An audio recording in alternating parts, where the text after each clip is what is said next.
नमस्कार, मेरा नाम प्रदीप कुमार जांगिड़ है। अ, ये एनसी डे का लेक्चर नंबर 3 होगा। लेक्चर 1 और 2 हम कुछ लिए थे, माइनिंग मेथड टॉपिक रहेगा।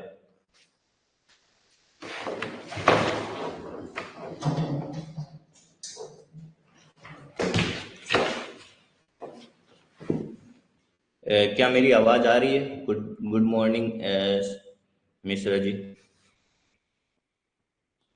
Am I audible and my screen is visible or not?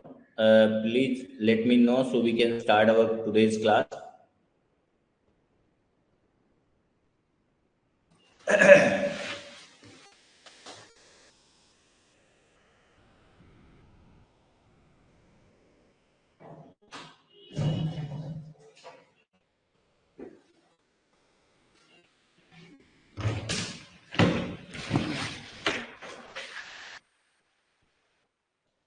इस क्लास में थोड़ा गैप ज़्यादा हो गया है क्योंकि बीच में डीजीएमएस के फर्स्ट क्लास सेकंड क्लास के पेपर चालू हो गए थे। ठीक है, तो वो क्लासें लेना जरूरी हो गया था और बीच में फिर थोड़ा कुछ काम से क्लासें नहीं हो पाएगी। ठीक है, तो ये हम एनसी डे में जो चैप्टर वाइज देख रहे हैं, है ना, कहाँ से स्टार्ट किए थे अपन लोग, एक बार देख लेते हैं थोड़ा कि क्या करेंगे, कैसा होगा। जो अगर नए हैं, 2 मिनट के क्विक स्टार्ट। हमने माइनिंग मेथड से स्टार्ट करा है और उसके लगभग 50-60 क्वेश्चन देख चुके हैं और रिकॉर्डेड फॉर्म में है, आप देख लीजिएगा। अपलोडेड तो है ही। ठीक है, तो अपना जनरली मेरा क्या रहता है, कैसे मैं कोर्स कराता हूँ, वो आपको पता ही होगा कि पहले हम क्वेश्चंस देखते हैं कि क्या क्वेश्चंस की डिमांड है। ठीक है, फिर उसका आंसर, कि क्या आंसर होना चाहिए, और फिर उससे रिलेटेड एक्सप्लेनेशन, अगर एक्सप्लेनेशन देना जरूरी है तो हम जरूर देते हैं, और फिर उससे रिलेटेड और कुछ थ्योरी जो सिमिलर टाइप पैटर्न पे भी देखते हैं। ठीक है, ये चीजें हम अपनी क्लास में देखते हैं। चलिए, ये देखो, जैसे इस क्वेश्चन में पूछा था कि कोल माइन सपोर्ट के बारे में पूछा था, तो इसमें हमने पहले देख लिया था कि क्या आंसर है। फिर उसके बाद में मैंने सारे जितने भी सेफ्टी डिवाइसेज है, stop block, buffer, back cage, back stay, है ना, ये सारे एक्सप्लेन किए थे। ड्रॉप वारिक, जेज रेल, बैक केज, ये सारी चीजें देखी थी, है ना। ये जिम क्रू होता है ऐसा, जो आपके रेलवे फाटक, रेलवे लाइन में काम में आता है। तो ऐसे ही सारा एक्सप्लेनेशन करके हमने कहाँ तक देख लिया था। ठीक है, क्वेश्चन नंबर 75 तक हम कवर कर चुके हैं लास्ट के 2 लेक्चर में। ठीक है, अगर मेरे लेक्चर्स से रिलेटेड या कोई डाउट हो आपको, तो आप मेरे से बाद में मैसेज के थ्रू संपर्क कर सकते हैं। ये मेरा नंबर आएगा, बाद में कभी भी मैसेज करिएगा, कॉल मत कीजिएगा, क्योंकि कॉल वैसे ही बहुत आते हैं मेरे पास, तो मैं कॉल जनरली पिकअप नहीं करता हूँ। तो आप मैसेज करिएगा, मैं आपको reply as soon as possible कर दूंगा। चलिए, अब आते हैं, which type of the drilling pattern is generally followed by the solid blasting. Solid blasting में किस टाइप के पैटर्न को यूज करते हैं हम।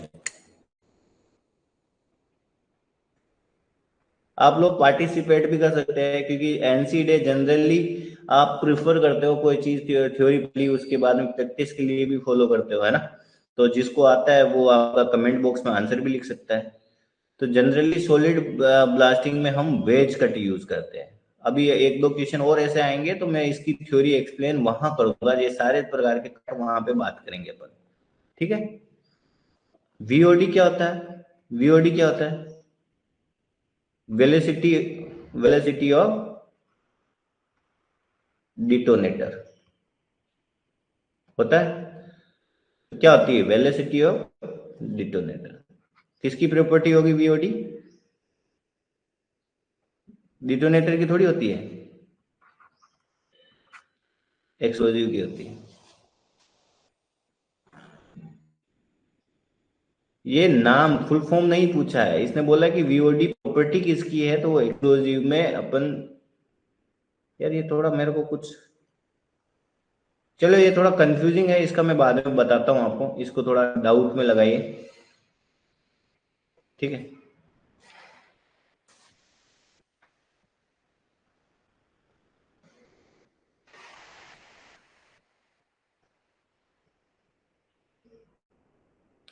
मैक्सिमम लंप साइज, जैसे आपका ये कन्वेयर है ना, कन्वेयर ऐसे जाता है यहाँ पुली से होके, इधर भी पुली होगी। तो ये कह रहा है कि जो ये विड्थ ऑफ बेल्ट है, ये क्या है, विड्थ ऑफ बेल्ट। तो जो लंप्स लंप्स होते हैं इस पे आप मटेरियल गिराओगे तो उसको हम लंप्स बोल रहे हैं ना। तो जो मैक्सिमम लंप्स की साइज जो है वो कितनी हो सकती है, तो वो जनरली आपका जो हाफ ऑफ द बेल्ट है उससे कम होना चाहिए, less than the half of the width of the belt. अगला question, the method of the joining rope is known as, कह रहा है कि जो दो रोप है, मान लो ये रोप रोप 1 है, एक रोप 2 है, तो आप इन दोनों को ज्वाइन करोगे, तो ज्वाइन करोगे तो ऐसे रस्से निकले होंगे, तो इन दोनों को ज्वाइन करते हो उस चीज को कहते हैं क्या, ये पूछता है, ये बहुत बार पूछता है, ये पूछ लेता है डीजीएमएस फर्स्ट क्लास में पूछ लेता है, सेकंड क्लास में पूछ लेता है, इवन गेट में पूछ लेता है, बहुत सारे अदर पेपर होते हैं उसमें भी पूछ लेता है। तो ये टर्मिनोलॉजी आपको पता होनी चाहिए, उसको क्या बोलते हैं, उसको बोलते हैं रोप स्प्लाइसिंग। ये देखो यहाँ पे इसका भी टेक्निक है, कैसे आप इसको करोगे, ये लास्ट में जाके ये स्टेप फॉलो करोगे तो लास्ट में आप यहाँ तक पहुंच जाओगे। ये देखो, ठीक है, ये सारे रोप स्प्लाइसिंग मेथड से ज्वाइनिंग कर रहे हैं अपन रोप को। बोल रहा है मेन होल के बारे में बताओ, मेन होल के बारे में जानकारी है आप लोगों को, पढ़े हो कहीं?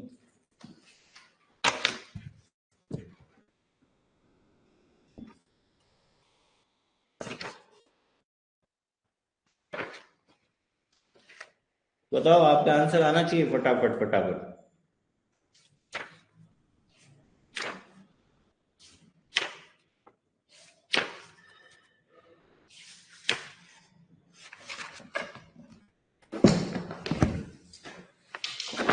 मेन होल जनरली कितनी डिस्टेंस में होना चाहिए?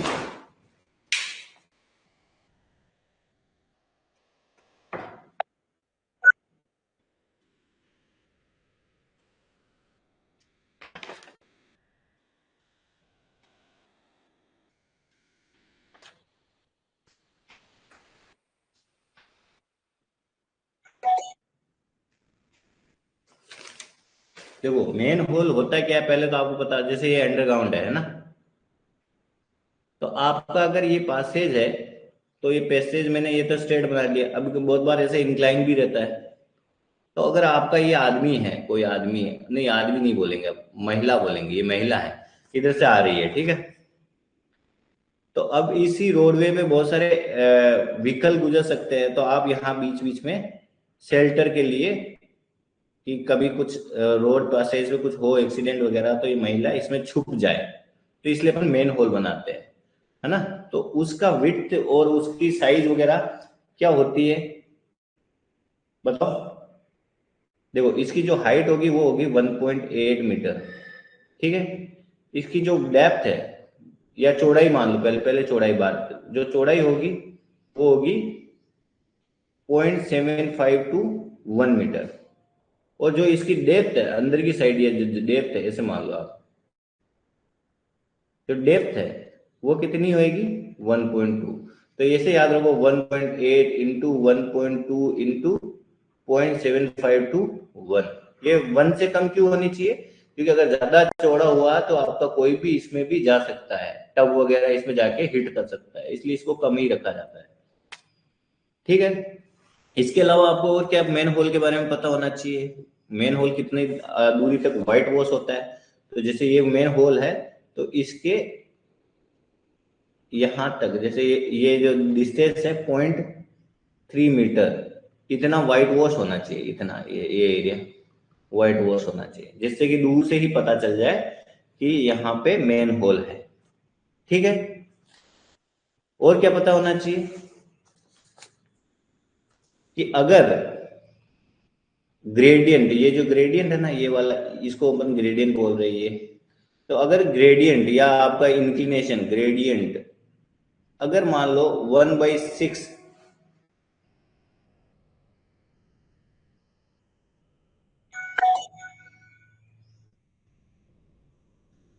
अगर इससे कम हो तो उसमें होगा 10 मीटर। अगर वन ग्रेडियंट ज्यादा होगा, ग्रेडियंट ज्यादा होगा तो उसमें 20 मीटर की दूरी होगी। मतलब अच्छा, सॉरी सॉरी सॉरी, उल्टा बोल गया मैं। तो अगर ग्रेडियंट, इनका ग्रेडियंट मान लो या स्टीप कम है, ऐसा ग्रेडियंट नहीं है, तो उसमें आपको दूरी, थोड़ा दूरी दूरी पे भी देख सकते हो मेन होल, है ना। और अगर मान लो ग्रेडियंट ज्यादा दे दिया, इस तरह से ग्रेडियंट दे दिया, तो उसमें आपको कम दूरी पे देना पड़ेगा, क्योंकि ग्रेडियंट पे किसी भी आदमी और महिला को भागने में थोड़ा टाइम लगता है ना, तो उसमें आपको पास पास में देने पड़ेंगे मेन होल। ठीक है, तो इसमें बोल रहा है manhole should be provided along the haul road at 20। ठीक है, मैं हर 5-7 क्वेश्चन पे आपके कमेंट्स चैट देख के आपका रिप्लाई दे दूंगा, है ना।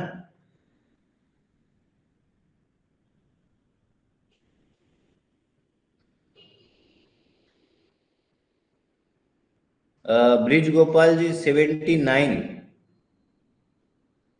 और ब्रिज गोपाल जी, व्हाइट वॉश का मतलब, ठीक है मैं बताता हूँ।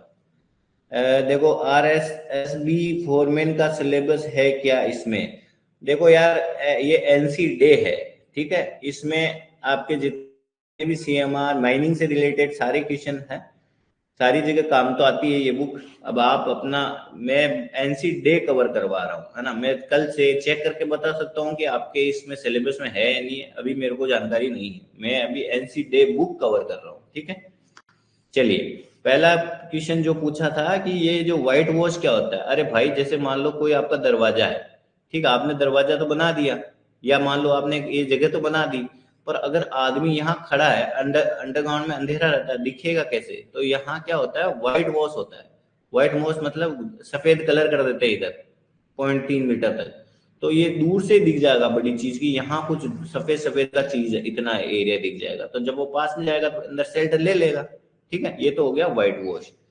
और 79 में बोला था कि the the method of joining, joining को बोलते हैं रोप स्प्लाइसिंग। बताया तो था भाई कि जब भी दो रोप को ज्वाइन करते हैं उसको रोप स्प्लाइसिंग बोलते हैं। ठीक है, चलिए अगला question, over speeding of A cold cold tub. कह रहा है कि जो अगर कोल्ड टब है, कोल्ड टब है आपका, ये कोल्ड टब है,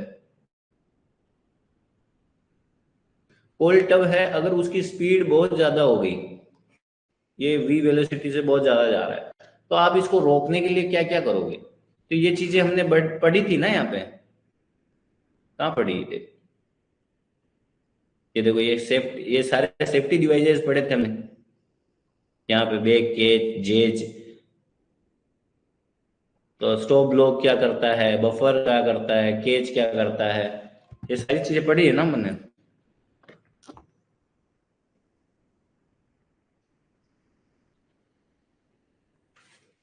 ड्रॉप वाली, जेज, जेज रेल किस टाइप की होती है, ऐसे थोड़ा अंडुलेटिंग होती है इस तरह से, जिससे कि अगर एक स्पीड से ज्यादा जाती है तो वो टॉपल कर जाएगी।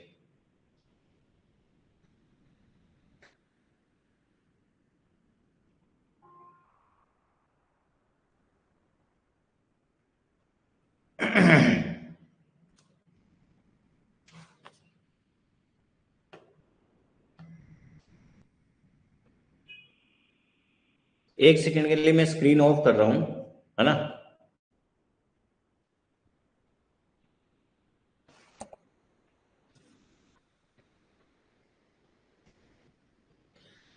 थोड़ी देर के लिए स्क्रीन ऑफ रहेगी, है ना।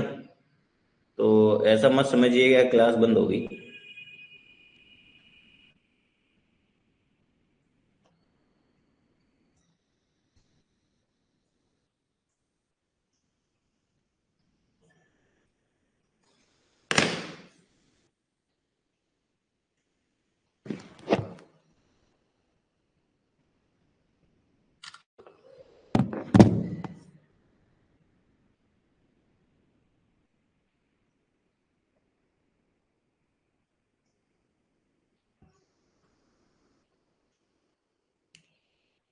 चलिए फिर से कहाँ थे अपन, यहाँ। अब विजिबल हो रहा होगा screen.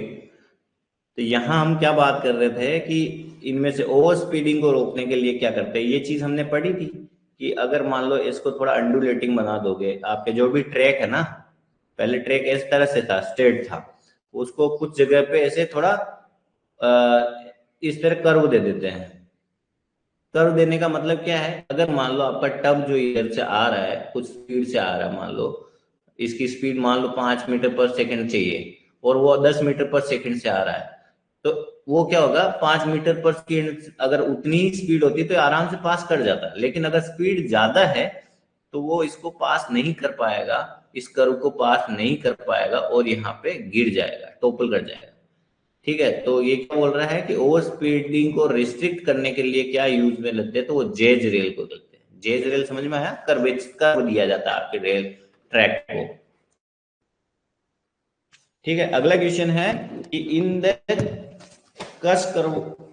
कसकरणपुर the cutting of the narrow driveways with the help of the coal pick is known as. अब कसकरणपुर का बारे में पता होना चाहिए पहले तो, है ना, कि कसकरणपुर में किस प्रकार नैरो ड्राइवेज बना रहे हो, है ना, तो वो होता है मल कटिंग के द्वारा। ये याद रख लो, है ना, वैसे पूछेगा नहीं अभी ऐसे क्वेश्चन, बट कभी एनसी डे को ही फॉलो कर ले। जैसे कभी कभी मैं एक पेपर देख रहा था 2019 समथिंग में, सीआईएल ने पूछा था, उसने पूरा वो एनसी डे पे बेस्ड था, एनसी डे बुक पे ही पूरी पेपर बेस्ड था। तो आपको ये क्वेश्चन मल कटिंग होती है, जो आपका काशकरणपुर है ना, वहां पे cutting of the narrow driveways help of the coal pickup is known as मल कटिंग। अगला क्वेश्चन है कि स्पाइरल स्पाइरल अटैचमेंट होता है with the jib of the CCM. पहले तो सीसीएम होता क्या है, और फिर उसमें स्पाइरल अटैचमेंट का बारे में बात करेंगे। देखो, कोल कट, सीसीएम मतलब होता है कोल कटिंग मशीन्स।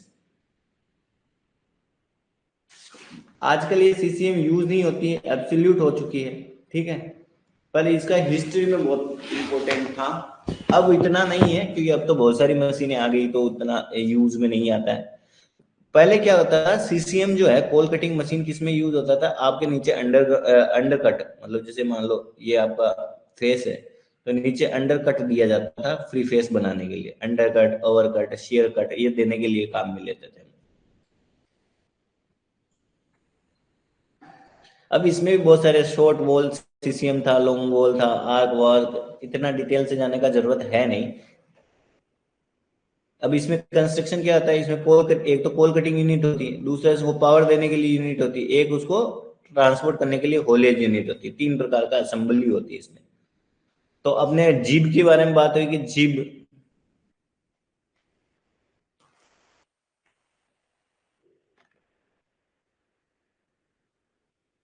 तो उसमें जो स्पाइरल अटैचमेंट जीब के साथ जो लगता है उसको बोलते हैं गमर। क्या बोलते हैं, गमर। देखो, फिक्स रिजिड, पहले तो जीब क्या होता है, दो अलग अलग में है कि the fix rigid in the line with the body is most case the driving spot. इतना नहीं पढ़ो यार, कुछ मतलब नहीं, ये गमर होता है, गमर। ये एक अटैचमेंट है, this machine usually carry a gummer, है ना। जीप के साथ जो इस सीसीएम में कौन सा लगता है, गमर। याद रख लो कि पहले कोई एक सीसीएम मशीन थी, उसमें एक अटैचमेंट यूज होता था, उसको गमर बोलते थे। अच्छा, अगला क्वेश्चन है, which type of cable are use in the portable and transportable apparatus।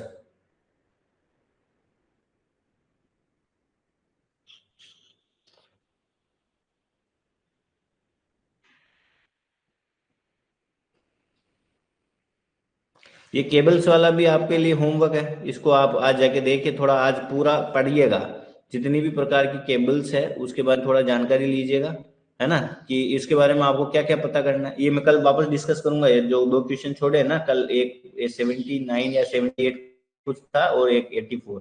इसमें आपको पढ़ना है क्या है कि according to CMR dragline के लिए कितनी लेंथ होनी चाहिए, कितनी अलाउ है, सोवेल के लिए ओपन कास्ट में कितनी अलाउ है, ये सारी जितनी भी लेंथ हैं आप इसको जाके आज होमवर्क है उसको देखिएगा, ठीक है।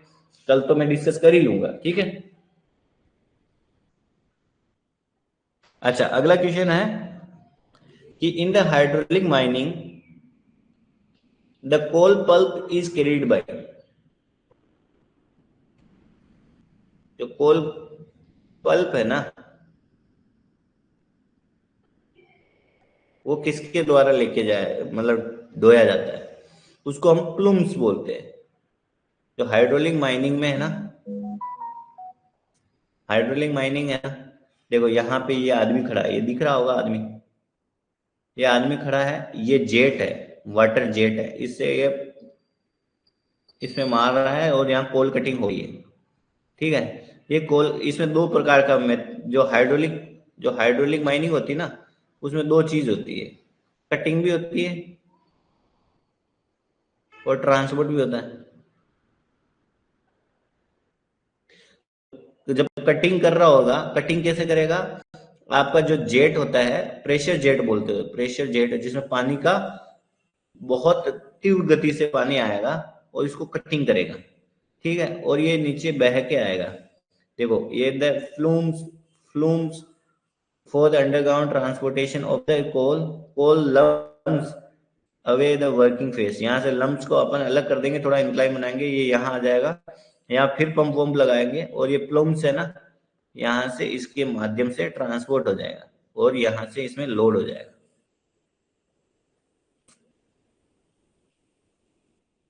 समझे? कटिंग और ट्रांसपोर्टिंग दोनों होता है इसमें।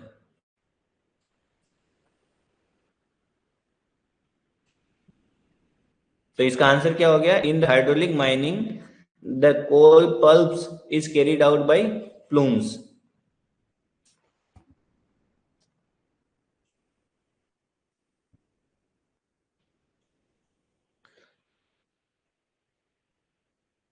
ठीक है, एनी डाउट? अभी तक तो कुछ नहीं है। ब्रिज गोपाल जी, शिवकांत, सुमित और सुयास मिश्रा जी। चलिए अगला question, breaking of the coal in the hydraulic mining. यहाँ देखो फिर हाइड्रोलिक माइनिंग से पूछा है कि भाई हाइड्रोलिक माइनिंग में है ना, कह रहा है कि ब्रेकिंग, कोल को कैसे तोड़ा जाता है, कोल को कैसे तोड़ा जाएगा, अभी देखा था कोल को कैसे, जेट मॉनिटरिंग के, उसमें ड्रिल तो यूज नहीं कर रहे थे ना अपन, कटिंग कर रहे थे और लोडिंग कर रहे थे। जेट मॉनिटरिंग, ये देखो कि ये आपका पंप स्टेशन है, इससे पानी आया, यहाँ पे आपकी मशीन है, ये इसके कटिंग कर रही है, तो मॉनिटरिंग फेसेस, ये डेवलपिंग फेसेस।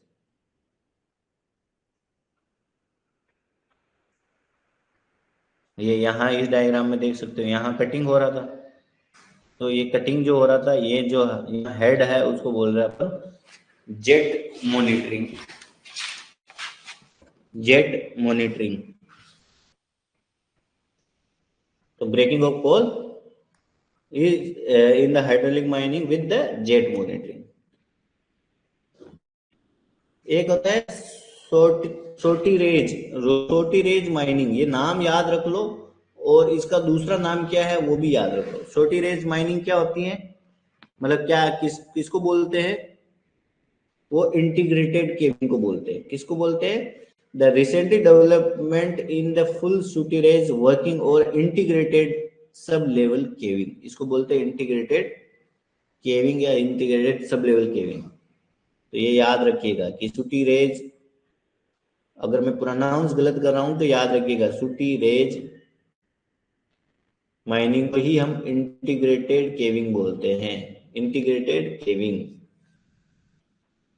ठीक है, ये देखो माइनिंग मेथड है जो आप कहाँ यूज करते हैं, steeply dipping and massive deposit. मान लो बहुत ज्यादा डिपॉजिट है नीचे, ये आपका सरफेस से बहुत ज्यादा डिपॉजिट है और वो बहुत ज्यादा डिपिंग कर रहा है, तो इसको दो प्रकार से करते हैं, या तो आप केविंग से करो या विदाउट केविंग मेथड से करो। केविंग समझ रहे हो ना, जिसमें रूफ टूटती है, जिसमें सब्सिडेंस बनता है, ठीक है। विदाउट केविंग, अगर विदाउट केविंग करते हैं तो उसमें दो प्रकार के होते हैं। देखो केविंग में तो कोई सपोर्ट वपोर्ट का सिस्टम ज्यादा होता है नहीं, पर अगर मान लो आप केविंग यूज नहीं कर रहे हो, है ना, दूसरे प्रकार के मेथड करोगे, तो भाई आपकी जो रूफ है उसको सपोर्ट देना पड़ेगा ना आपको। तो रूफ को सपोर्ट देना होगा तो एक तो होगा कि खुद से सपोर्ट ले ले और सपोर्ट की जरूरत ना पड़े, मतलब बहुत ज्यादा हार्ड हो, मतलब स्ट्रेंथ अच्छी हो रूफ वगैरह की। तो एक तो होता है सेल्फ सपोर्टिंग मेथड, एक होता है सपोर्टिंग मेथड जिसमें आप ये अलग अलग प्रकार के सपोर्ट सिस्टम यूज करके रूफ को होल्ड किया जाता है। सेल्फ सपोर्टिंग में sub level stopping, large open stopping.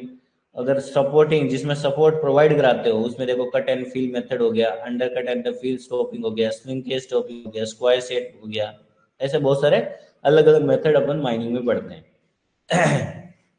ये ब्रीफ था, जिसको थोड़ा भूल गए हो, याद नहीं आ रहा हो, ठीक है। अच्छा, अगला क्वेश्चन है इम्पेलर, टर्म इम्पेलर, इम्पेलर के बारे में बताओ कि जो इम्पेलर है,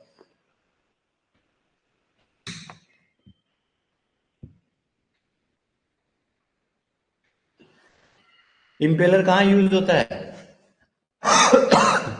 बताओ बताओ जल्दी बताओ। अब तो आंसर भी दीजिए, आप क्या बताओगे? ये इम्पेलर हम पंप में पढ़ते हैं। किसमें पढ़ते हैं? इम्पेलर पंप में पढ़ते हैं। ये देखो पंप में के और गोल क्या क्या पार्ट है, इसमें देखो इम्पेलर होता है, ये वाला इम्पेलर हो गया। केसिंग केसिंग हो गई, ये केसिंग है, इस चीज को केसिंग बोल रहे हैं। यहाँ से डिस्चार्ज होता है तो इसको अपन बोल रहे हैं डिस्चार्ज नोजल। ये ये यहाँ पे इसको तो अपन बोलते हैं इम्पेलर। यहाँ शाफ्ट हो गई, रेडियल बियरिंग हो गया, ये बियरिंग हो गया, रेडियल बियरिंग शाफ्ट की। अदर तो ठीक है। ये यहाँ से ये जो होल दिख रहा है इससे सक्शन होगा, ये डिस्चार्ज होगा। ओएमएस, ये देखो इस क्वेश्चन में मैं इसलिए एबीसीडी ऑप्शन गायब कर दिया था क्योंकि ये जो आपके एनसीडी में है उसमें क्या पुराना डाटा ले रखा था, तो मैं इसलिए उसको सोचा कि आपको गलत याद ना है, आपको थोड़ा ओवरव्यू दे देता हूँ। ओएमएस क्या होता है? आउटपुट मेन पर शिफ्ट। कैसे देखते हैं? जैसे मान लो आपकी माइंस का प्रोडक्शन 1000 टन है, मान लो हाँ, ये से मत याद रखो। पर डे आपकी माइंस से 3000 टन हो रहा है, या सालाना देखे, सालाना आपकी माइंस से पर डे हो गया 12×36, ये पर डे हो गया 30, 365, 5×3 15, 6×3 18, 19, 3×3 लगभग 1095,100 इतना आके मान लो सालाना प्रोडक्शन है, ठीक है, ईयरली प्रोडक्शन। तो आपको बोले आउटपुट मेन शिफ्ट निकालो, तो कैसे निकालोगे? पहले तो ये 1095000 है, इसको 365 से डिवाइड करोगे तब आपको पर डे प्रोडक्शन निकलेगा, पर डे। तो वो मान लो 3000 आया, मान क्या लो, डिवाइड करोगे तो ये 3 बार आया, मैंने अभी आपके सामने मल्टीप्लाई तो करा था। तो 3000 पर डे प्रोडक्शन निकल गया। अब इन वन डे 3 शिफ्ट, तो इसको 3 से डिवाइड कर देंगे तो 1000 पर डे प्रोडक्शन हो गया। अब 1000 पर डे प्रोडक्शन है, ठीक है, पर शिफ्ट प्रोडक्शन हो गया, पर शिफ्ट प्रोडक्शन हो गया, ठीक है, पर शिफ्ट प्रोडक्शन निकल गया। अब मान लो आपके पास हर शिफ्ट में 50 आदमी काम करते हैं, 50 आदमी, तो आप कैसे निकालोगे? 1000 डिवाइडेड बाई 50, तो 20 ओएमएस हो जाएगा, ओएमएस 20 हो जाएगा, ठीक है, आउटपुट मेन पर शिफ्ट। तो अगर ऐसा देखा जाए करंटली अंडरग्राउंड में ओएमएस कैसा चल रहा है, तो 1998 वहां पे 5 था। अब देखो समय के साथ ग्रेजुअली ये इंक्रीज होता गया है ना, अंडरग्राउंड का। 2014, 2015, 2015 में 15 तक पहुंच गया था, 15.35 से। उसके बाद हल्का सा अब डिक्लाइन हो रहा है।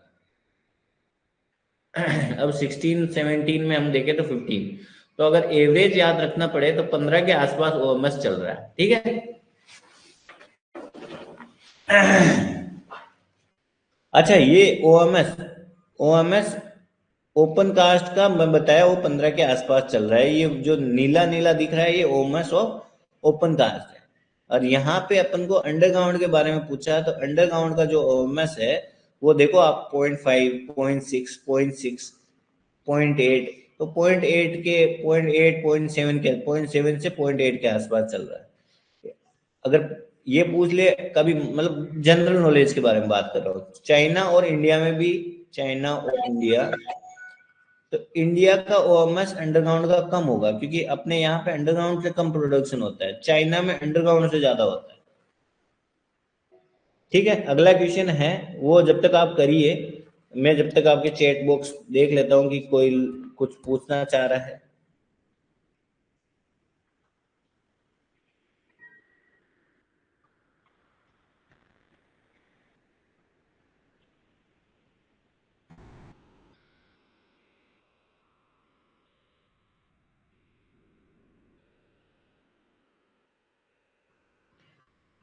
Eighty seven C output main पर शिफ्ट, यस मिश्रा जी सही हो आप।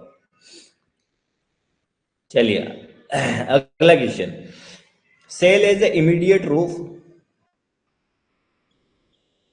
इन the underground coal mines is not suitable because, कह रहा है कि जो आपके अंडरग्राउंड में है ना, सेल को इमीडिएट रूप के रूप में, जैसे मान लो आप वर्किंग है तो यहाँ पे सेल का यूज, सेल वाली रूप नहीं मांगते हैं, सेल नहीं चाहिए। क्यों नहीं चाहिए? क्योंकि ये सेल को क्यों नहीं चाहिए ऊपर?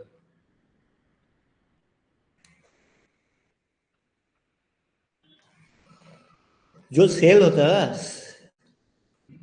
ये जो सेल होता है, ये क्या करता है, ये मॉइस्चर को, मॉइस्चर जो होता है उस हाई मॉइस्चर ऑब्जर्व करता है, और फिर क्या करता है, जो आपकी जो रूफ है ना और ऊपर वहां से हट जाता है, इसमें गैपिंग आ जाती है और फिर वो गिर सकता है। तो it has the high affinity to moisture and departs from the roof easily. अगला क्वेश्चन है, according to CMR what is the maximum permissible charge per whole?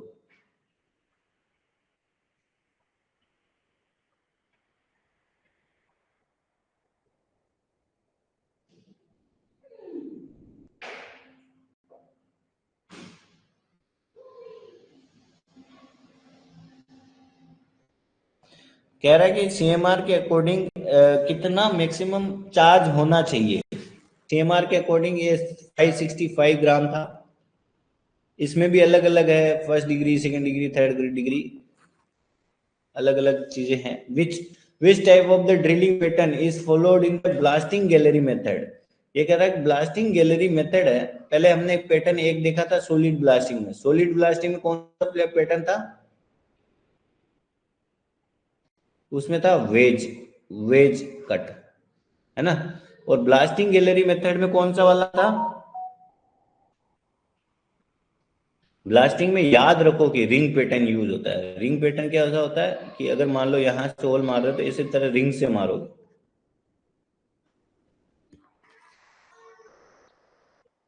देखो अलग अलग प्रकार के ड्रिल कट यूज होते हैं अंडरग्राउंड में, जैसे पिरामिड कट होता है, वेज कट होता है, ड्रैग कट होता है, फैन कट होता है, बर्न कट होता है, कोरोमेंट और रिंग कट।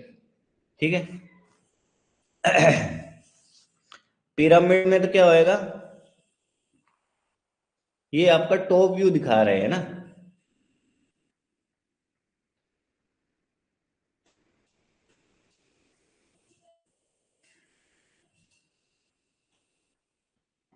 इसमें देखो पिरामिड शेप में बनाते हैं, जैसे मान लो ये आपका फेस है, ये देखो ये आपका फेस है, ये आपका फेस इस तरह से फेस है। ठीक है। तो ये इस तरह से अंदर जाके होल होगा ना, इसमें अंदर अंदर होल हो रहा होगा, तो ये टॉप व्यू दिखा रहे हैं, ऊपर से दिखा रहा है। तो ऊपर से दिखने पे ये क्या होगा कि आप थोड़ा इंक्लाइन पे होल मारोगे इस तरह से, तो ये यहाँ पे पिरामिड बन रहा है देखो अंदर। कैसे इसको थोड़ा दिखाना थोड़ा टफ होता है, बट होगा क्या कि ये होल होंगे ना ये वाले, ये थोड़े तिरछे मारोगे, ऐसे थोड़े तिरछे मारोगे तो इसमें पिरामिड बनेगा, इस तरह से पिरामिड बन जाएगा।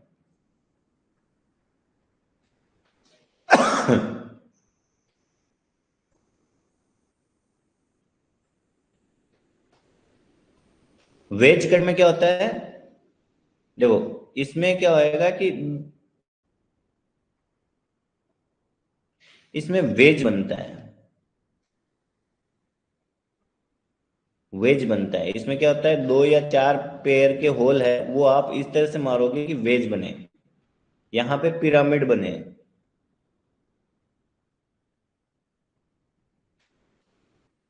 यहाँ पे वेज बनता है। यार वेज कट कहाँ यूज होता है जनरली, ये देखो सॉलिड ब्लास्टिंग में यूज होता है। अगर मान लो ये चीजें नहीं भी याद रखे कोई बात नहीं, कहाँ यूज होता है वो याद रखो कि वेज कट हम सॉलिड ब्लास्टिंग में यूज होता है। ड्रैग कट जैसे आपका फेस है, इसमें क्या होएगा कि ये टॉप व्यू है, ये तो आपका फ्रंट व्यू हो गया।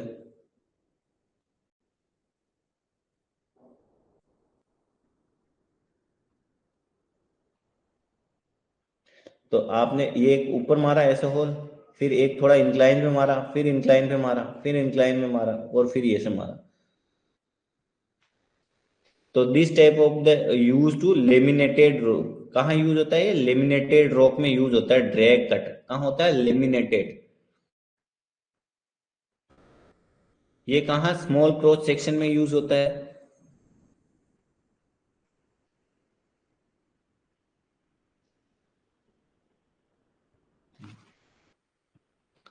फेन कट, एक फेन कट भी होता है। देखो अगर पूछ देना तो अगर मान लो ऑप्शन में वेज कट है, तब तो वेज कट ही लगाना है in case of solid blasting. अगर वेज कट नहीं है तो उसकी जगह आप फेन कट भी लगा सकते हो। ठीक है। एक बर्न कट होता है। बर्न कट में क्या होता है, इसमें पहले राइट एंगल पे होल मारे जाते हैं। जो पैरेलल होल है वो राइट एंगल पे मारे जाते हैं, जिससे कि इस टाइप का शेप बने।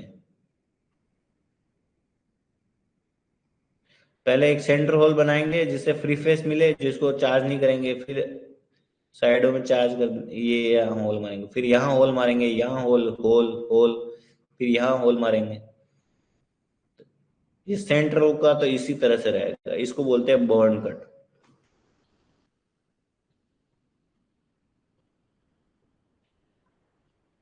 बर्न कट से क्या होता है, इसको इजीली सुपरवाइज कर सकते हो।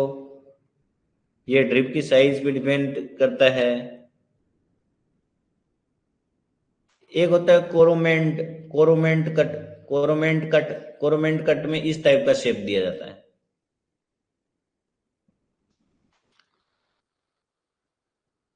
रिंग ड्रिलिंग ऐसा होता है, देखो सब लेवल, ये आपका लेवल 1, ये लेवल 2, लेवल, मान लो ये सब लेवल से है ना। ये दीवार है, ये दीवार है, तो यहाँ से आप होल मारोगे, लंबे लंबे होल है। ठीक है, इधर भी ऐसे ही। तो ये रिंग, मतलब बड़े बड़े होल यहाँ पे आपका ये है, यहाँ से तो इस गैलरी इस तरह से होल मारोगे, इससे भी ऐसे होल मारोगे।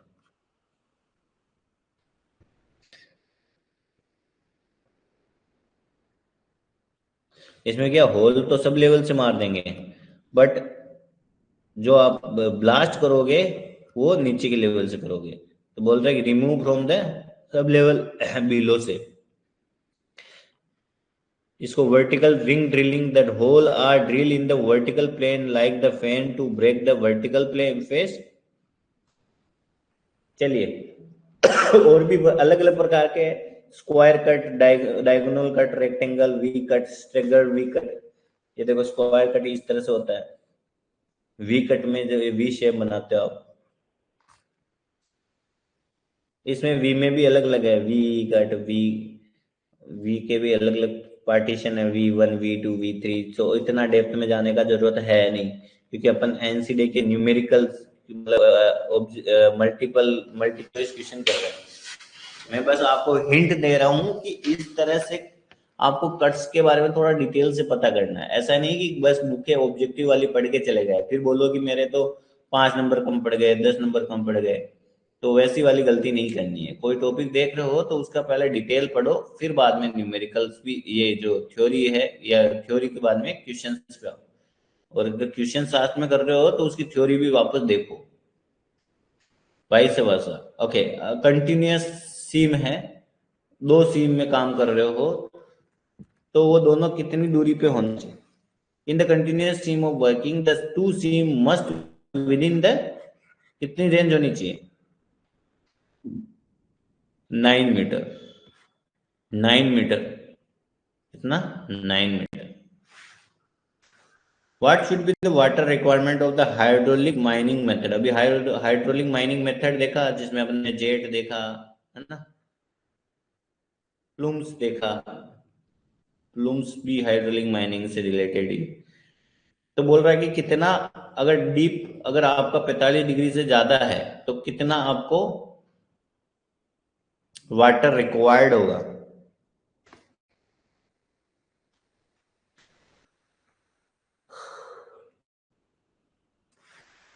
अगर मान लो 45 से ज्यादा है इंक्लिनेशन तो 1 metre cube per ton of कोयला चाहिए मतलब इतना पानी चाहिए होएगा। अगर मान लो आपका 8,000 कोयला है तो उसको 1 से गुणा करके ऐसे कुछ निकाल के फिर पानी का क्वांटिटी निकाला जाता है, तो वाटर रिक्वायरमेंट उससे निकाला जाएगा। तो 1 metre cube per ton of coal is required when the gradient or dip is more than 45 degree in the hydraulic mining method। अगला क्वेश्चन है मेथेनोमीटर। जो मेथेनोमीटर है वो कौन से प्रिंसिपल पे काम करता है? मेथेनोमीटर जो मेथेन वगैरह कंसेंट्रेशन वगैरह देखता है तो वो कौन से प्रिंसिपल पे? ये क्वेश्चन इंपॉर्टेंट्स हैं क्योंकि ऐसा डायरेक्ट क्वेश्चन पूछता है जहाँ पे ऑब्जेक्टिव वाले क्वेश्चन आते हैं, आपको आता है तो आता है, नहीं आता नहीं आता है। तो वे जो मेथेनोमीटर है वो व्हीट स्टोन ब्रिज के प्रिंसिपल पे काम करता है। Wheat stone bridge. पहले तो मेथेनोमीटर इस तरह का दिखता है, मेथेन नापने के अलग अलग मेथड है, ठीक है। देखो व्हीट स्टोन ब्रिज, इसमें ये होता है डायग्राम। इसमें क्या होगा, एक रेजिस्टेंस यहाँ हो गया, यहाँ हो गया, यहाँ हो गया और एक यहाँ हो गया, और बीच में तेल बहन, फिर यहाँ पे अब बैटरी लगा दो। ये सर्किट सिस्टम होता है, वी इसी को बोलते हैं हम व्हीट स्टोन ब्रिज, या रेजिस्टेंस ब्रिज भी बोलते हैं, रेजिस्टेंस ब्रिज या वी स्टोन ब्रिज, ये नाम याद होने चाहिए, ठीक है। इसमें क्या होता है, बैलेंसिंग होती है, दो रेजिस्टेंस को बैलेंसिंग करते हैं, ये दो लेग है उनके बीच में।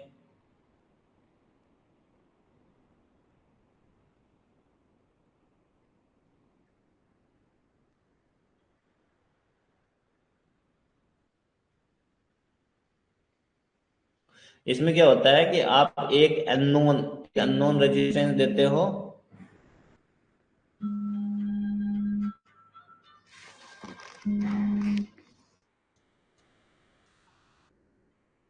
ठीक है। अगला question, which of the following gas is known as marsh gas? जो मार्स गैस होती है, कौन सी होती है मार्स गैस के बारे में बताओ, किसी को जानकारी है तो, कि इनमें से कौन सी मार्स गैस है?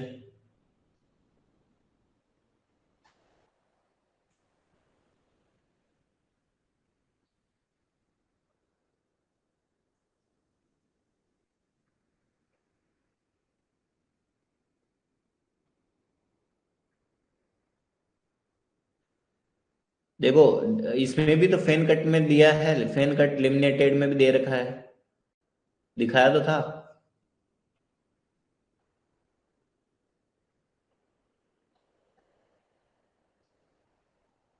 सॉलिड प्लास्टिक के लिए वेज कट याद रखना है, अगर वेज कट नहीं है तो फेन कट याद रखना है।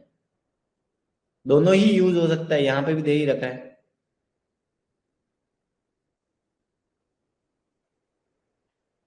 चलो ये कट वाले में है ना, आपको एक दिन डिटेल से पढ़ा दूंगा, इसमें आपको कोई मैं एक दिन टाइम निकाल के इसको अच्छे से आपको विद डायग्राम वगैरह थोड़ा अच्छे से समझा दूंगा। ये तो मैं क्या एनसी डे के हिसाब से पढ़ा रहा था तो थोड़ा फास्ट चला गया, ठीक है। ये कट्स है ना, मेरे पे छोड़ दो आप, मैं ये आपको एक दो दिन में जैसे टाइम मिलेगा बताता हूँ।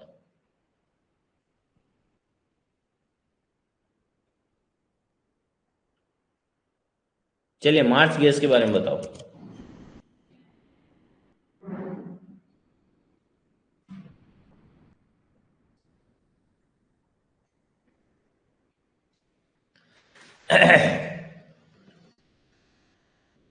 जो मार्स गैस होती है,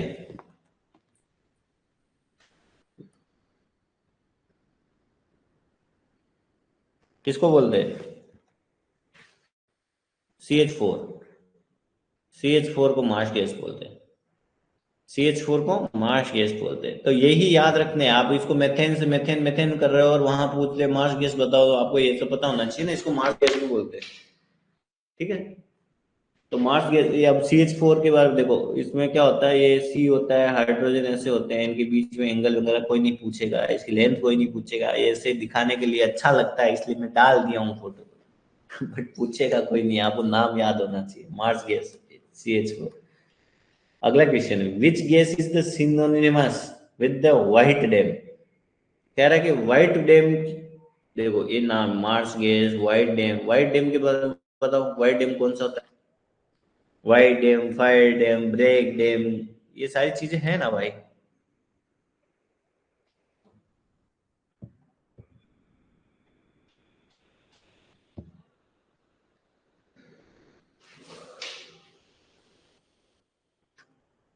सीओ को हम व्हाइट डैम बोलते हैं, क्या बोलते हैं? White dam, white dam. H2SO को बोलते हैं स्टिंक, स्टिंक डैम, इसको फायर डैम, इसको ब्लैक डैम। इसी तरह से आपको कोई भी क्वेश्चन दिखता है, PYQ कोई दिखता है, तो उसको तो ऐसे ही करना है। अगर एक ऑप्शन आपको पता है तो बाकी के ऑप्शन के बारे में भी उसी जगह देख लेना है कि ये क्या चीजें हैं। ठीक है, डेम्स के बारे में देखते हैं। White dam, black dam, sting dam, after dam, fire dam. White dam, black dam, sting dam, after dam, fire dam. कौन कौन से होते हैं? White dam, black dam, sting dam, after dam, fire dam. है ना? 10-15 बार ऐसे देखोगे इस चीज को तो ये फिट हो जाएगी दिमाग, वरना वहां पे कंफ्यूज आ जाओगे कि ब्लैक डैम कौन सा था, आफ्टर डैम कौन सा था।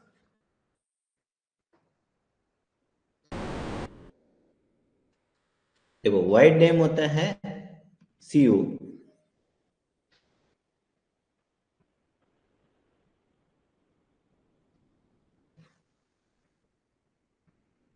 It is a mixture of the CO and air. और भी होते हैं बट आपको वो याद नहीं रखना। अच्छा, ब्लैक डैम के बारे में, ब्लैक डैम होता है CO2 N2 and normal air. CO2 N2 and CO2 N2 and other gases, normal gas, तो N2।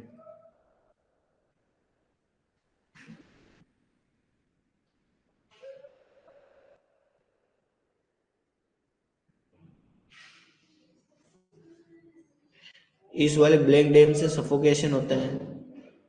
Sting dam, sting dam, H2S। Sting dam नाम कहाँ से आया? स्टिंग डैम में क्या होता है कि जो H2SO है ना, ये ना सड़े हुए अंडे, सड़े हुए अंडे की तरह इसमें बदबू आती है, तो रूटन एग्स, H2S, उससे नाम आया स्टिंग यानी बदबू, H2S। ये बहुत ज्यादा टॉक्सिक, तो हाईली टॉक्सिक है। आफ्टर डैम, ये आफ्टर डैम होता है CO, CO2, H2O, H24, O2, N2, H2, ये सब आफ्टर डैम है। कार्बन मोनोऑक्साइड, अब इसको CO कर रहे हो, अगर आपको पता होना चाहिए CO को क्या बोलते हैं, अगर मान लो लिखा भी आ जाए, कार्बन मोनोऑक्साइड।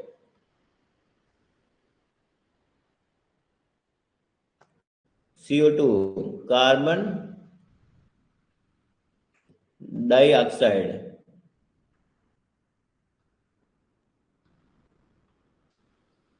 CH4 मेथेन, और क्या था? Marsh gas. O2 ऑक्सीजन,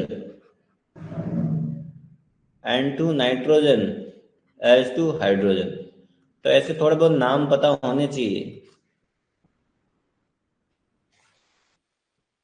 अच्छा, एक बेसिक ऐसे क्वेश्चन पूछ लेता हूँ, कहीं पूछ ले कि आपको CO2 वगैरह कहाँ मिलेगी, CO2 डेंसिटी या इसका वार ज्यादा है तो आपको फ्लोर के आसपास मिलेगी, और CH4 मेथेन आपको ऊपर की तरफ मिलेगी, हाइड्रोजन वगैरह ये ऊपर की तरफ मिलेगी, रूफ की साइड मिलेगी। ठीक है। फायर डैम, फायर डैम क्या होती है, मिक्सचर ऑफ मेथेन, मेथेन होगी उसमें और एयर होगी। तो अगला क्वेश्चन में फायर डैम ही किसको बोल रहे हैं, तो CH4 को पूछ रहे हैं। ठीक है, इसको बोलते हैं स्टिंग गैस, इसको और इसको बताओ। अच्छा, अगला क्वेश्चन है कि अगर मान लो आपकी माइंस है, माइंस है, उसमें अगर आग लग रही है नहीं लग रही है, एक्टिव फायर है नहीं है, कैसे पता चलेगा।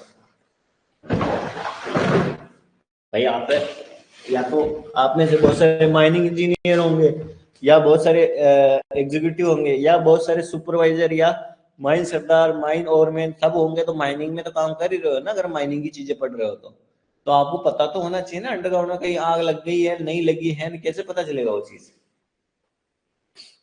वो पता चलता है आपको ग्राहम्स रेशियो से। किससे पता चलता है, ग्राहम्स रेशियो से। ये देखो ग्राहम्स रेशियो, अगर मान लो 0.4% के आसपास है तो कोई दिक्कत नहीं है। ये 0.3 लिखा होगा बहुत सारी जगह 0.3, है ना, 0.3 0.4 के आसपास है तो कोई दिक्कत ही नहीं है, नॉर्मल कंडीशन है वो। लेकिन अगर 0.45 से ऊपर चला गया और 1% तक चला गया ग्राम रेशियो, ग्राम रेशियो क्या होता है वो भी बताएंगे। O2 absorb by CO2 produce, इनके रेशियो को ही बोलते हैं हम ग्राम रेशियो। तो कह रहा है कि अगर वो 0.3 या 0.4 से कम है तब तो कोई दिक्कत नहीं है। अगर वो बढ़ते बढ़ते 1% के आसपास या 0.8 0.7 पे चला गया तो वहां पे कुछ गर्मी ज्यादा हो गई है, हीटिंग ज्यादा हो गई है आपके माइंड में, कहते हैं ना गर्मियां बढ़ रही है भाई। ठीक है, अगर वही बढ़ते बढ़ते 1% से लेके 1 से 3% तक पहुंच गया, दैट मीन्स एक्टिव फायर है कहीं पे, मतलब होने के चांस है बहुत ज्यादा। अगर 3% से ज्यादा हो गई, 3% से ज्यादा है तो एक्टिव फायर हो गई है, यहाँ चांसेस थे, यहाँ हो चुकी है। ठीक है, तो किससे पता लग रही है ये चीजें, ये ग्राम रेशियो से पता चलती है। तो ग्राम ratio which tell us the existence of the fire in the underground mines। ठीक है ना। अच्छा, मैं क्या बोला था कि अब इसके अलावा कौन सा है, चार्ल्स लो क्या होता है, चार्ल्स लो होता है PV = NRT। ये तो पता ही है ना आपको, ये नहीं होता है चार्ल्स लो, बट आपको पता ना PV = NRT, PV = NRT होता है। तो इनमें जब P साइलेंट होता है और V is directly proportional to temperature, मतलब जब जब आपका वॉल्यूम आयतन बढ़ेगा, आपका टेम्परेचर, ये देखो, the volume of an ideal gas is directly proportional to absolute temperature at a constant pressure. The law also stated that Kelvin temperature and the volume will be the directly proportional when the pressure exert on the sample in the dry gases. Charles law क्या बोलता है कि the law of the volume give a detailed account of the how the gas expand when the, जब जब आपका, जैसे मैं बोला ना, volume directly proportional to T, कहाँ से आया, PV = NRT। जब आपका P इज कांस्टेंट तो V इज डायरेक्ट, ये तो दोनों कांस्टेंट है ही, तो P directly proportional to T। अगर आपका टेम्परेचर बढ़ा रहे हो आप, तो जैसे जैसे टेम्परेचर बढ़ाओगे आपका वॉल्यूम एक्सपेंड होगा, है ना। गैस, गैस में अगर मान लो पहले गैस इस तरह से थी, तो अगर जैसे टेम्परेचर बढ़ेगा तो गैस का वॉल्यूम बढ़ेगा। अब इसका वॉल्यूम इतना हो गया, पहले इतना सा था। ठीक है, तो यही चीज बताता है चार्ल्स लॉ। ग्राम्स रेशियो बता ही दिया कि ग्राम्स रेशियो क्या होता है, CO2 एब्जॉर्ब, नहीं, CO2 produce by O2 absorb. अगला क्वेश्चन है friction clutch is used. Friction clutch कहाँ यूज होता है? ये चीज मैंने अच्छे से माइन मशीनरी में बताई है, एक के गोरई में बताई है कि कौन सी पुली कहाँ यूज होगी, कौन सी मोटर कहाँ यूज होगी, है ना। तो यहाँ पूछ लिया फ्रिक्शन क्लच कहाँ यूज होगा, तो ये कहाँ होगा बताओ? ये आपके एंडलेस होलेज में यूज होगा। ये सारे होलेज वगैरह भी देख चुके हैं, अगर आपके यहाँ पे भी पूछेगा तो वो भी डिस्कस कर देंगे अपन, है ना। अभी मेरे को नहीं रिक्वायरमेंट लगा तो मैं अभी बताया नहीं, पर अगर ज्यादा क्वेश्चन लगे मेरे को इसमें तो मैं पूरे पूरे होलेज आपको, जो भी डायरेक्ट होलेज, होलेज कौन कौन से होते हैं बता ही देता हूँ थोड़ा बेसिक। तो होलेज होते हैं direct rope haulage, endless direct rope haulage, endless haulage, main and tail haulage, और ग्रेविटी होलेज। ठीक है, तो इनके बारे में हमने देखा था कि कौन सी पुली कहाँ पे यूज होती है, कौन सी मोटर कहाँ होती है।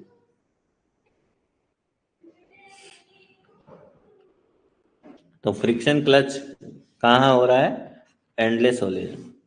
इसमें क्या होता है? A friction clutch a plate is use the vehicle to allow the transmission input shaft and the engine to run on the same speed.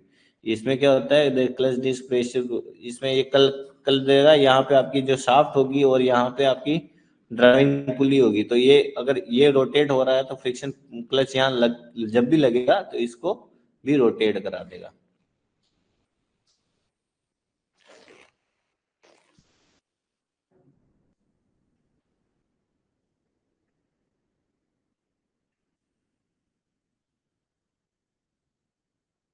Output में सिर्फ डिजिटेशनल, ये तो ठीक है, ओके ओके ओके। CO2 भी होती है क्या ब्लैक टैंक में? आपको जितना बताया वही याद रखो भाई, वैसे ही क्वेश्चन आता है ना। ग्राम्स रेशियो, ठीक है। जिस तरह से क्वेश्चन आते हैं, मतलब ज्यादा अपन को साइंटिस्ट नहीं बनना है।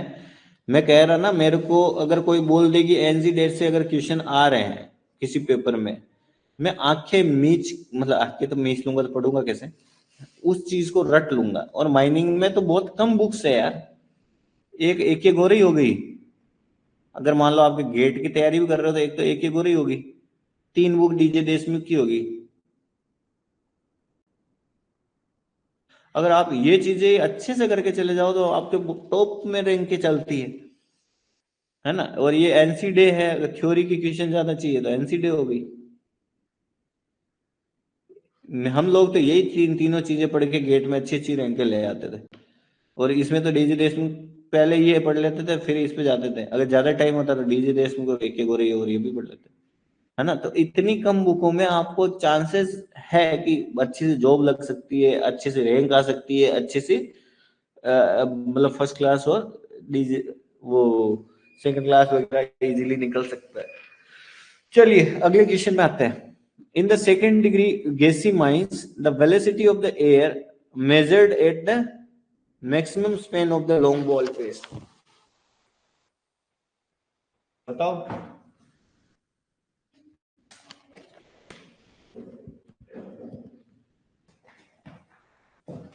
देखो ये चीज तो अगर एक चार्ट है वो याद रखना पड़ेगा आपको।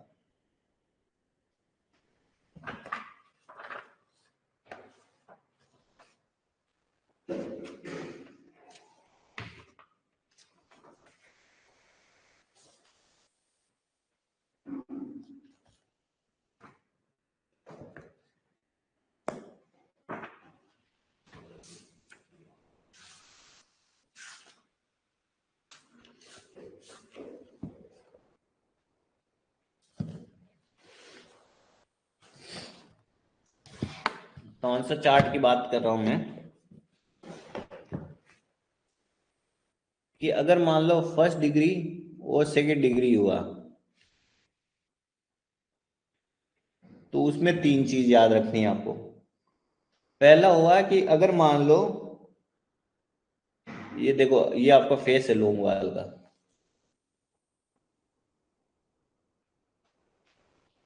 तो अगर मान लो उसकी डिस्टेंस अगर फेस से 4.5 हुई, 4.5, यहाँ पे आपको कितनी वेलोसिटी चाहिए? Up to 4.5 metre from any face. पहला पॉइंट तो ये। दूसरा पॉइंट, फेस से 7.5 मीटर तक कितनी चाहिए?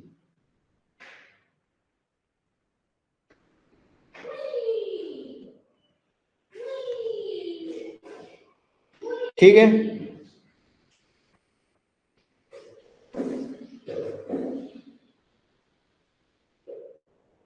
और एक है एनी स्पैन। तो ये तीन चीज इसमें सेम, ही तीन चीजें इसमें याद रखनी है। वो कैसे याद रखोगे? ये कौन सा, ये है थर्ड डिग्री। थर्ड डिग्री में भी सेम। तो जो अगर मान लो फर्स्ट और सेकंड डिग्री हुआ, तो 4.5 पे कितना? 30। कैसे याद रखो? 30, 15, 45। 30, 15, सॉरी, 30, 15 इसका डबल होता है। 30, 15, 60। 30, 15, 60। 30, 15, 60। 30, 15, 60। 30, 15, 60। 30, 15, 60। ये आधा होता है, ये उसका डबल होता है। 30, 15, 60। 30, 15, 60। यहाँ कितना होता है? 45, 25, 75। 45, 25, 75। 45, 25, 75। ये आपको याद रखना है ना? इससे क्वेश्चन आते हैं। अभी फर्स्ट क्लास में भी आया था, डीजीएमएस फर्स्ट क्लास में आया था लेजिस्लेशन में, कि पूछ लिया था। क्या पूछा था कि आपका लंबाई चौड़ाई बोल दिया था उसने कि मान लो 4.5 है, ये 3.5 है, या 4 मान लो, ये भी 4 मान लो, है ना?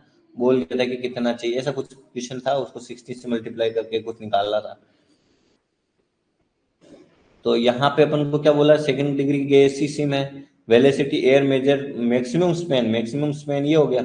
एनी स्पैन पे मैक्सिमम स्पैन कितना होना चाहिए? 60। कितना होना चाहिए? 60।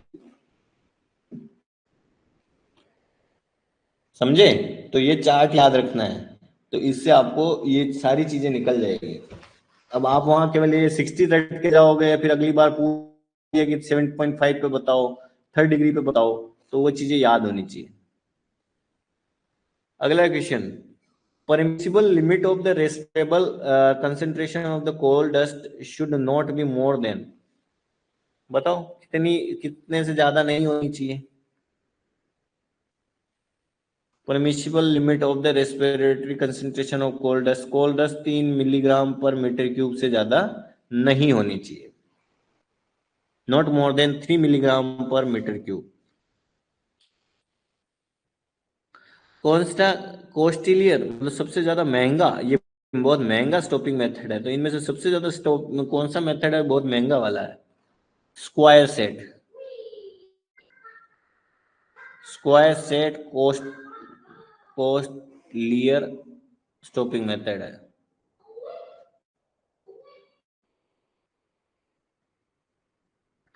तो इस मेथड को या तो यूज नहीं करेंगे, या ऐसी धातुओं के लिए या ऐसी चीजों के लिए यूज करेंगे जो आपको निकालना या तो बहुत ज्यादा जरूरी है, या बहुत अच्छा अपना को रिटर्न मिलता हो।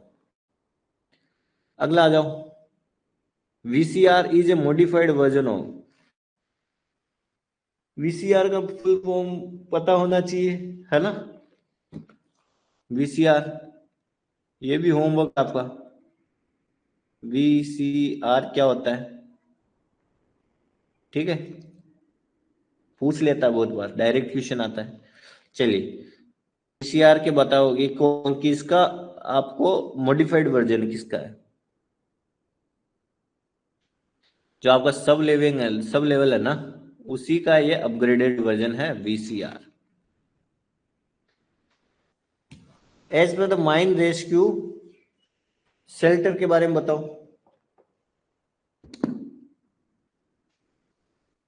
कि कितनी साइज होनी चाहिए?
बताओ बताओ कितना होगा।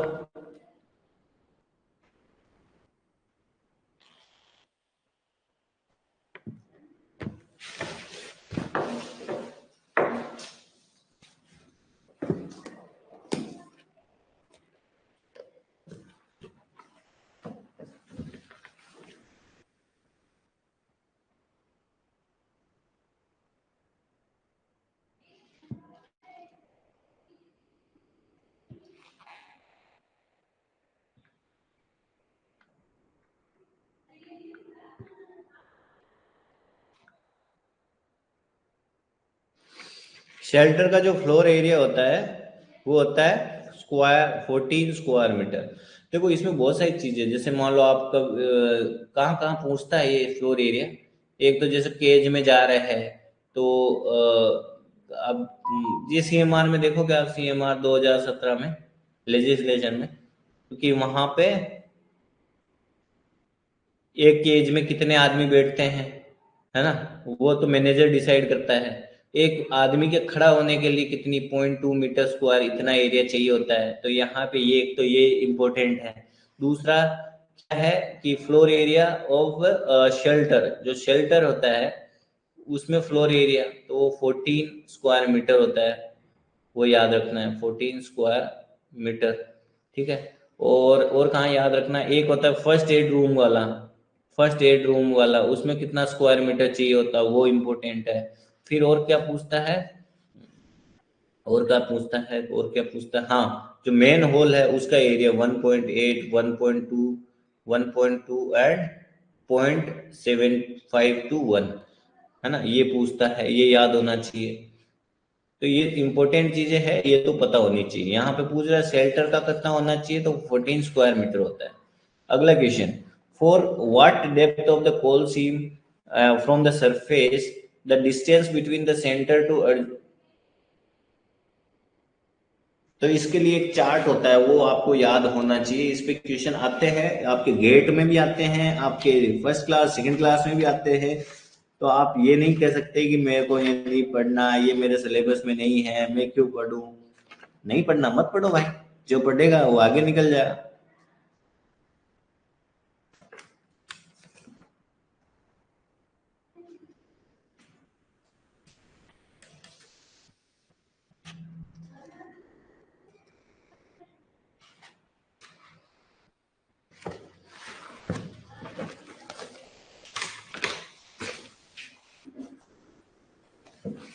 कौन सा चार्ट की बोल रहा हूँ मैं, कब तक पढ़ा होगा एक एक गोरई वगैरह में, या आपने कभी गेट वगैरह की तैयारी करी होगी। कि देखो आपको पहले तो ये याद रखना है, ऐसा ऐसा कुछ बनाना है। आपको याद क्या करना रखना है, गैलरी की विड्थ, गैलरी की विड्थ 3 मीटर हो सकती है, 3.6 मीटर हो सकती है, 4.2 हो सकती है, 4.8 हो सकती है। कैसे याद रखोगे, कैसे याद रखोगे गैलरी की विड्थ, ये सब 6 6 के डिफरेंस पे चल रहा है, 0.6 पे, 0.6, ये भी 0.6, ये भी 0.6, है ना। तो अगर आपने एक याद रख लिया तो बाकी ऑटोमेटिकली याद हो सकते हैं। मैं याद करने का तरीका बता रहा हूँ। यहाँ पे तो आपको याद ही रखना पड़ेगा, 60 से कम, 60 मीटर से कम, ये क्या है, डेप्थ है। ये क्या है, डेप्थ, मतलब ये अगर सरफेस है वहां से डेप्थ बता रहा है। ठीक है। और यहाँ पे गैलरी है उसकी विड्थ। ठीक है, उससे अपन निकालते हैं कि यहाँ पे कितना पिलर पिलर के बीच में डिस्टेंस होता है, वो निकालना है अपन को। तो आपको पहले डेप्थ पता होनी चाहिए, फिर गैलरी की विड्थ पता होनी चाहिए। तो गैलरी की विड्थ तो 3, 3.6, 4.2, 4.8। डेप्थ क्या होगी, 60, 60 से 90, 90 से 150, 150 से 240, 240 से 360, और 360 से ज्यादा।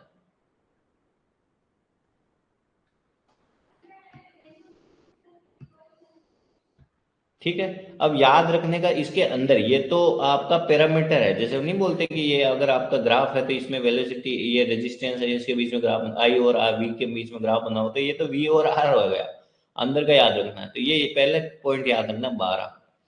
ठीक है। अगर मान लो 3 मीटर गैलरी हुई, विड्थ हुई और 60 मीटर की डेप्थ से मतलब कम हुआ, तो आपको 12 मीटर के बीच में इसके सेंटर टू सेंटर आपको पिलर की डेप्थ डिस्टेंस रखनी पड़ेगी। ठीक है, अब याद रखने का तरीका क्या है, 1.3 आगे 1.5 याद रखो, नहीं 3 का गैप याद रखो, 12 15 18, 12 15 18, 12 15 18, अब इसमें 1.5 जोड़ो,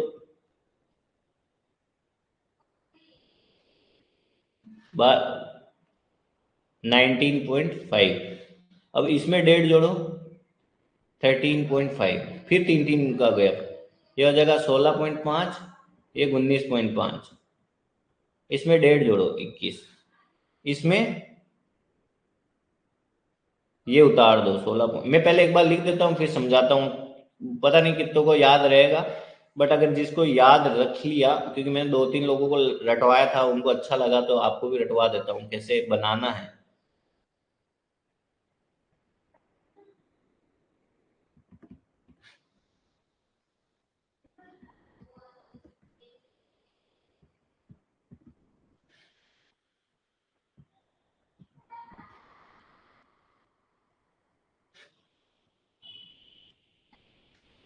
चलो यहाँ तक याद करते हैं।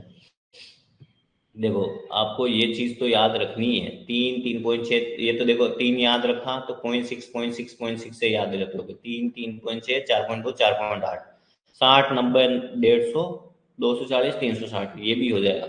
आपको मेन यहाँ दिक्कत आती है क्योंकि यही पूछता है, तो 12 ये एक याद रख लोगे, फिर इसमें 3 जोड़ो, फिर 3 जोड़ो, ठीक है, फिर यहाँ पे 1.5, इधर भी 1.5 याद रख लो, फिर वापस 3 3 1.5, जो ये 1.5, यहाँ पे जो है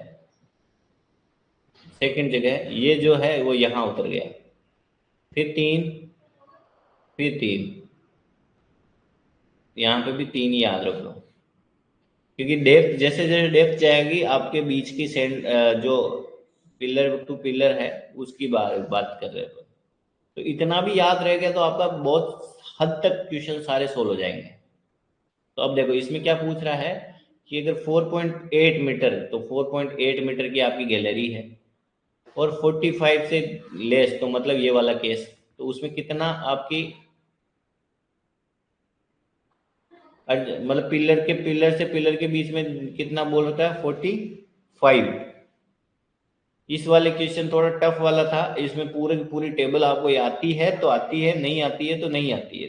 939 42 और 45 और यहाँ कितना था 48, तो ये बोल रहा है कि आपका 48 है, मैक्सिमम गैलरी विथ 4.8 है और उसमें 45 है, तो ये यहाँ का पूछ रहा था, तो वो दूरी कितनी आ जाएगी 2.240 360, ये वाला। पर इतना टफ क्वेश्चन पूछेगा नहीं, बस ये याद रखोगे टेबल तो अगले वाले क्वेश्चन इजी हो जाएंगे, है ना। ऐसे क्वेश्चन पूछते हैं इसलिए मैं बताया हूँ, और इस पे मैंने 5 से 7 मिनट दिए हैं। नहीं आता है तो रिकॉर्डेड में देख रहे हो तो स्किप कर देना, वरना ये लोग ऐसे ही याद रखना आपके लिए बहुत उचित होगा, वरना अगर आपको कोई और मेथड आता है या और तरीके से याद रहता है तो आपकी मर्जी। चलिए अगला question, no locomotive shall use in the gradient. अब मान लो लोकोमोटिव का क्वेश्चन है तो इससे क्वेश्चन पूछे जाते हैं, तो ये लोकोमोटिव के मैं बारे में बता देता हूँ। देखो आपके अगर अंडरग्राउंड की बात करें कि अंडरग्राउंड में लोकोमोटिव की बात करें, लोकोमोटिव होल रोड वगैरह की बात करें, तो उसका जो ग्रेडियंट होना चाहिए 1/15 से ज्यादा नहीं होना चाहिए, 1/15। ये किसकी बात कर रहे हैं, अंडरग्राउंड की। अगर ओपन कास्ट की बात करें तो वहां आपको याद रखना है 1/16, ठीक है। और अगर कोई रैंप की बात करें ओपन कास्ट में तो वो याद रखना 1/10, ठीक है। इसी तरह से अगर आप थोड़ा थोड़ा रिलेट करके याद रखोगे तो चीजें याद ज्यादा रहेगी और क्वेश्चन होने के चांस ज्यादा बढ़ जाएंगे, वरना आप 1/15 और 1/16 में कंफ्यूज होगे, ठीक है। तो आपको अंडरग्राउंड का पूछा जाए, no locomotive shall be use in the, उसका ट्रैक का कितना ग्रेडिंग से ज्यादा नहीं होना चाहिए 1 in 15, ठीक है। Okay, at every below ground mine where the mine, कितने आदमी काम करते हैं। ओके, ये देखो शेल्टर वगैरह से क्वेश्चन पूछ रहा है। सीएमआर से नहीं है ये, शेल्टर, वो क्या नाम उसका, रेस्क्यू, रेस्क्यू से क्वेश्चन आ रहे हैं जो आपको फ्लोर एरिया वगैरह पूछता है ना।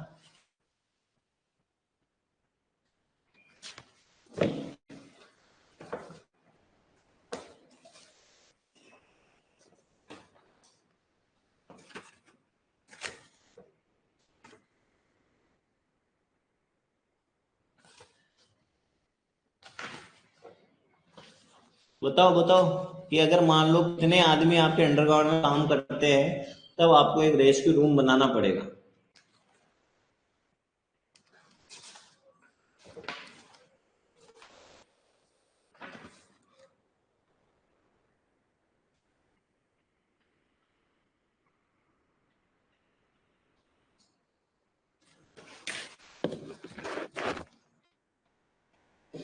अगर आपकी माइंस में 100 या 100 से ज्यादा लोग काम करते हैं तो आपको, अंडरग्राउंड की बात कर रही है, सरफेस है अंडरग्राउंड में, अगर आपके 100 या 100 से ज्यादा आदमी काम कर रहे हैं तो आपको एक रेस्क्यू रूम बनाने पड़ेंगे। और एक और लोग, अगर मान लो 35 किलोमीटर से ज्यादा दूरी हो गई दो स्टेशनों के बीच में, तो एक और बनाना पड़ेगा। तो ये 2 पॉइंट याद रखना जब भी आप रेस्क्यू रूम याद करो, कि एक तो 100 से ज्यादा आदमी होते हैं, आपको रेस्क्यू रूम रखना पड़ेगा, और 45 किलोमीटर के से ज्यादा होते ही आपको दूसरा वाला रखना पड़ेगा। तो अभी यहाँ कम की बात कर रहे हैं, तो कितनी होने चाहिए, 100 आदमी से ज्यादा होते ही आपको रेस्क्यू रूम रखना पड़ेगा। उसमें भी बहुत सारी चीजें पढ़ते हैं, रेस्क्यू ट्रेन पढ़ना, सुपरवाइजर, बहुत सारी चीजें हैं, क्या क्या सामान रखोगे वो बाद की बात है। अपने जो क्वेश्चन पूछ रहा है उसी पे स्टिक रहते हैं। अगला क्वेश्चन है, draw point spacing in the caving method is depend on.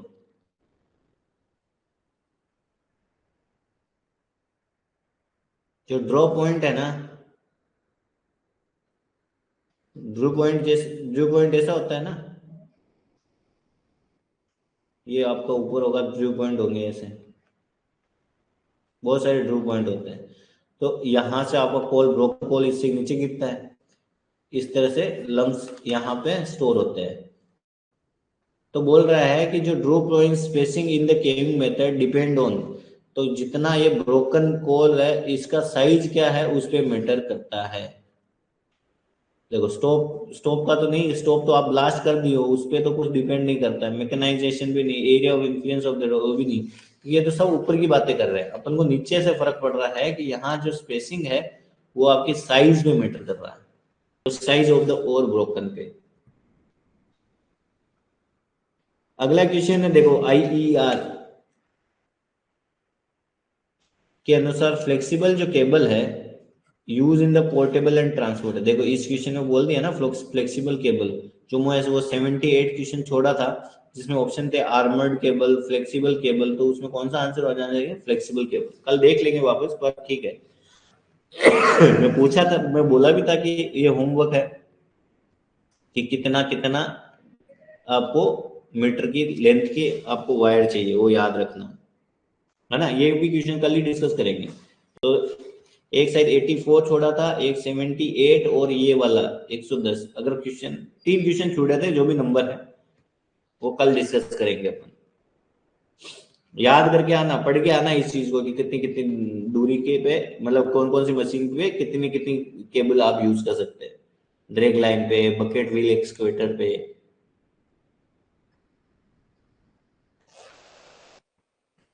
गैसी सीम है 3 डिग्री है, coal seam or the part lying within the precision, the mine not being in the open cast working, there is the rate of emission of inflation gas per ton of the coal produced exceeding 10 cubic. वो तो पढ़ते हैं यार, एक से 10, 10 से ज्यादा। ये यही कह रहा है कि जो 3 डिग्री है उसमें क्या होता है, 10 से ज्यादा। ये तो सिंपल क्वेश्चन था, इसमें कुछ नहीं। Rate of emission of the inflammable gas 10 से ज्यादा होता है।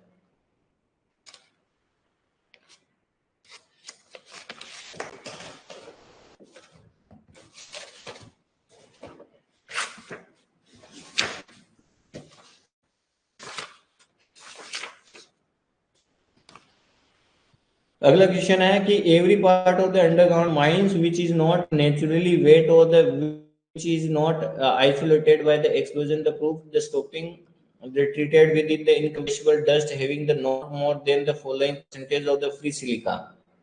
बताओ। उसमें था 5% से ज्यादा, 5% से कम, ऐसे कुछ था। तो ये बोल रहा है कि every part of the underground mines not naturally wet और the which is not isolated treated with the free silica dust having not more than the following. The 5% से ज्यादा नहीं होना चाहिए। अगर आपका ना तो नेचुरली वेट है ना ही आइसोलेटेड है तो 5% से ज्यादा नहीं होना चाहिए। ऑटोमेटिक कॉन्ट्रवेंस के बारे में बताओ। जो ऑटोमेटिक कॉन्ट्रवेंस क्या करता है बताओ। जो केज है आपका, ये आपका जो रूट, ये शाफ्ट है, शाफ्ट केज जा रहा है, तो उसकी स्पीड वगैरह चेक करने के लिए अपन ऑटोमेटिक कॉन्ट्रवेंस लगाते हैं कि उस स्पीड से ज्यादा ना हो। ठीक है, तो वो कब लगाते हैं? वो आप ऑटोमेटिक कॉन्ट्रवेंस लगाएंगे जब 100 मीटर से ज्यादा आपकी शाफ्ट हो जाती है, तब आप ऑटोमेटिक कॉन्ट्रवेंस लगा देंगे। ये देखो फिर वैसे ही क्वेश्चन है कि in the third degree cases same the velocity of 7.5 metre out by discharge end. बताओ। तो अपन ने क्या देखा? फर्स्ट डिग्री, सेकंड डिग्री, फिर थर्ड डिग्री देखा। फर्स्ट डिग्री में तीन चीज देखी। क्या तीन चीज देखी? पहला तो 4.5 डिस्टेंस थी, 7.5, और एक था ओल। ओल तो अपन को यहाँ था, तो ये था 60, ये था 30, ये था 15। ऐसे थर्ड डिग्री में तीन चीज था, 4.5, 7.5 और ऑल। तो इसमें कितना था? 45, 25 और 75। अब ये अपन पूछा 75 में, तो उसका कितना हो जाएगा? 25। तो 25 मीटर पर 25 मीटर पर मिनट, ये याद रखना है कि जब थर्ड डिग्री से गैसीय सीम है तो वेलोसिटी ऑफ एयर जो 7.5 में चाहिए वो कितनी है? 25 metre per minute. Where any person is allowed to work or the pass while the haulage is in the motion, main hole for the refugee। देखो ये तो मैं बताया था ना अभी, इसके बारे में तो अपन देख चुके हैं।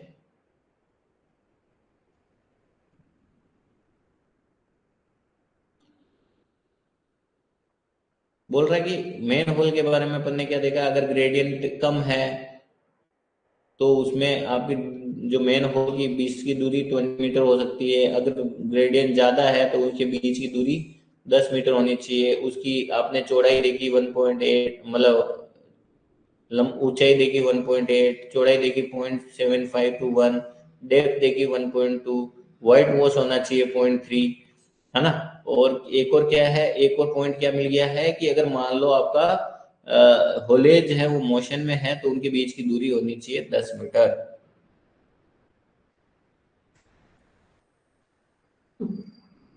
चलो 115 तक ही रखते हैं, बाकी क्वेश्चन कल डिस्कस करेंगे। ठीक है, कोई भी डाउट हो, कुछ भी हो, आप पूछ सकते हैं। आज की क्लास यहीं खत्म करते हैं। चलिए, bye bye, see you tomorrow.